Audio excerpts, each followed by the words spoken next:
What happens when a friend you trust to keep you safe turns out to be the monster you ought to run from?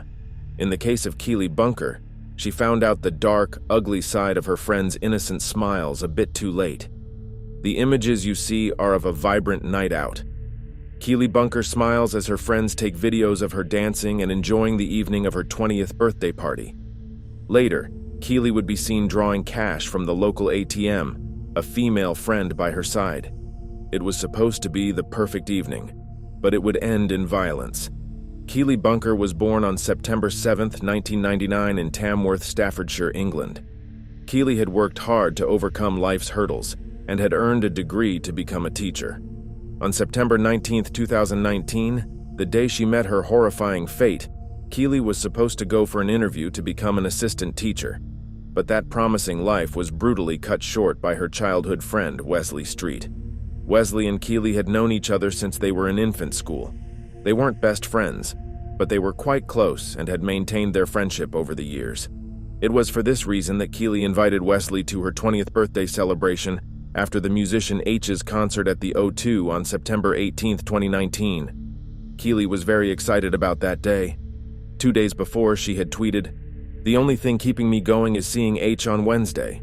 Hopefully he'll see me and we'll get married." On the day of the concert, Keeley and her best friend Monique Riggin met Wesley at the New Street station in Birmingham. After the concert, the trio went to a nightclub where they partied until 2:40 a.m. Then they got a taxi back to Tamworth, where they lived. Keeley's house was within a 20-minute walking distance from where they had been dropped off, and Monique had asked her to stay the night due to concerns about her safety.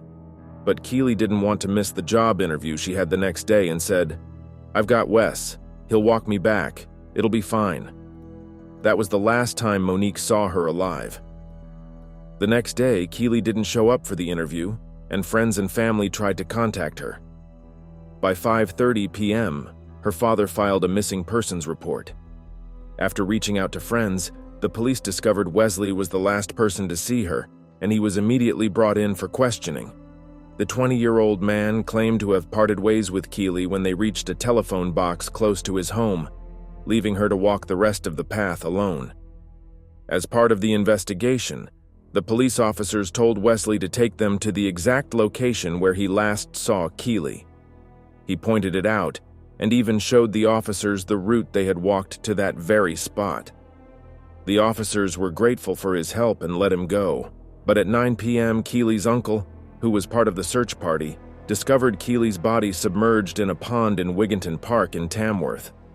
Her clothes had been pulled down and there were marks on her neck indicating that she had been strangled to death. It was a horrifying sight. Wesley immediately became the prime suspect. The police arrested him and the interrogation began. He stuck to his story that he had left Keeley alive at the telephone box. Initially, while being held in the back of a squad car, Wesley even acted affronted that the officers didn't believe him, claiming he had handed over his phone and given them all the details of the evening, and yet they were treating him as a suspect and blaming him. But when police went through his mobile phone, his GPS showed that he had returned to the location of the murder 7 times that day. When he tried to argue his innocence, the CCTV footage showed him and Keeley by Tamworth Rugby Club later than the time he claimed to have left her. His bank card and jacket were found in the park, and the post-mortem examination of Keeley revealed Streete's DNA. With this evidence, he was charged with the sexual assault and murder of Keeley Bunker. Footage also showed Wesley returning from the park alone as he made his way back home. Wesley had callously murdered his childhood friend and then decided to go home and sleep it off. Initially, during the trial, Wesley maintained his innocence. He mentioned that he was so drunk, he messed up the description of how the night went. He promised that he had left her happy and that she seemed happy 110%. However, later in the trial, he claimed to have accidentally killed her during consensual sexual activity in the park. He said Keeley had flirted and teased him as they walked home, and they ended up in the park. But it's important to note that before this confession, Wesley claimed they were just childhood friends who had never entertained any ideas of romance. It was clear that he kept changing his statements to align with the evidence being presented. Wesley went on to describe how his GPS location showed him returning to the murder spot several times that day. He said after accidentally killing Keeley in a moment of passion, he dumped the body in the pond and kept returning to the location to cover her with branches. When asked why he didn't tell the truth when questioned by the police and Keeley's relatives before the body was discovered, he said, "I didn't know how to act and explain to other people how she died because I felt embarrassed in myself and very scared to explain to the police, everyone, my mom and dad." However, the evidence presented by the prosecution showed otherwise. On their walk home, Wesley had persuaded Keeley to go towards the rugby club close to the park on the pretext of going for a smoke. Once in the park, he forced himself on her and held her in a chokehold while she fought for freedom. His claims that he killed her in a moment of passion were debunked because it would take more than a few seconds for her to die. When she died, he took her to the pond, covered her up with branches, and went home.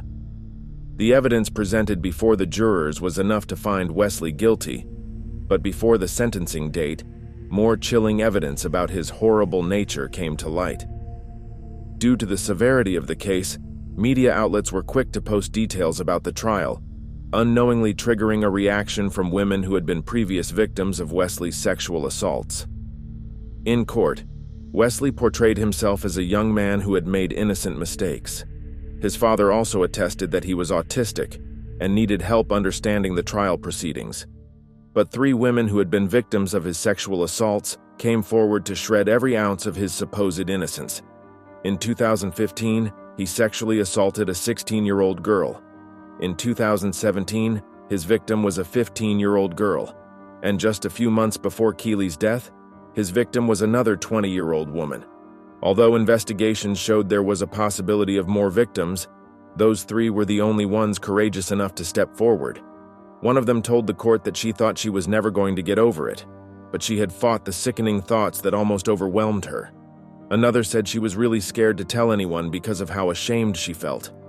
But after hearing about Keeley's case, she couldn't remain quiet. Hannah Sidaway, the lead prosecutor, described Wesley's offenses as a pattern of offending. She said, "This wasn't a spur-of-the-moment attack. It was a pattern of behavior over a significant amount of time." She described Wesley as a man who tried to get what he wanted without having any regard for the consequences. She also mentioned that his innocent look and friendly character made his victims less wary of him. Reports show that his victims were either friends or acquaintances. Detective Inspector Cheryl Hannon, senior investigating officer on the case, also described Streete as a devious and manipulative character.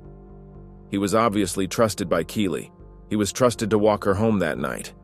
He has manipulated a situation where he has preyed upon her and ultimately raped and murdered her. He has then gone on to put himself at the center of the investigation, to lie to the police, to her family, and to her friends that she was safe and well. Then he has changed his lies as the evidence has been put to him, she said. Wesley Streete was sentenced to life in prison with a minimum term of 30 years. During the sentencing, the judge described how Wesley had cut short the beautiful life of Keeley just to satisfy his depraved desires. The horrible fate of Keeley Bunker is a frightening reminder that we can never truly tell who a person is. Keeley's promising life was snuffed out by a man she considered a friend, a man she trusted to walk her home safely. Keeley Bunker's case is a wake-up call for society to take a hard look at the pervasive issue of sexual violence and the toxic culture that enables it. It's a call to action to educate young people about consent, healthy relationships, and the warning signs of predatory behavior. Most of all, it's a heartbreaking reminder of the precious lives that are lost when we fail to hold predators accountable.